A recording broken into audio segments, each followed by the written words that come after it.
అనుకుంటున్నాను, ఒక ఇంటర్వ్యూకి వెళ్తున్నావు, తెల్ల చొక్కా తెల్ల ప్యాంట్ వేసుకున్నావు, ఇంటర్వ్యూకి వెళ్తున్నావు, ఇంటర్వ్యూకి వెళ్ళేటప్పుడు తెల్లగా నీట్గా కనబడాలి. అక్కడికి వెళ్ళేటప్పుడేమో మొత్తం పేడ మురికి గబ్బు వేసుకుని వెళ్తే నీకు ఎంత తలంత ఉన్నా ఫస్ట్ నీ అవతారం చూసి ఇస్తాడా పోస్టు? ఎవడుగా? అదే రీతిగా దేవుని వాక్యం తెలియజేయబడుతుంది. రక్షణ నీ ద్వారా నువ్వు సంపాదించుకోలేదు, క్రీస్తు నీకు ఉచితంగా ఇచ్చాడు నీ విశ్వాసాన్ని బట్టి. కానీ అంగీకరించబడిన నీకు అనుగ్రహించబడింది ఆ వస్త్రాన్ని జాగ్రత్తగా కాపాడుకో.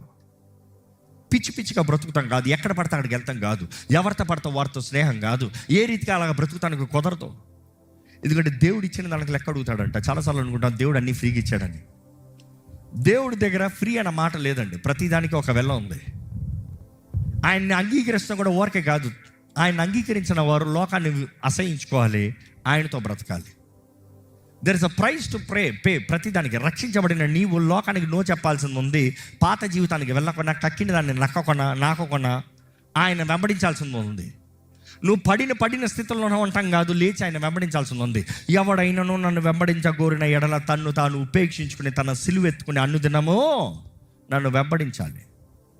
ఈరోజు మనకు అయినొద్దు, నా దారిలో నేను పోతాను, నాకు ఏదైనా కావాలంటే ప్రభువా అని ప్రార్థన చేస్తా, ఆయన ఇచ్చేయాలి పైనుండి.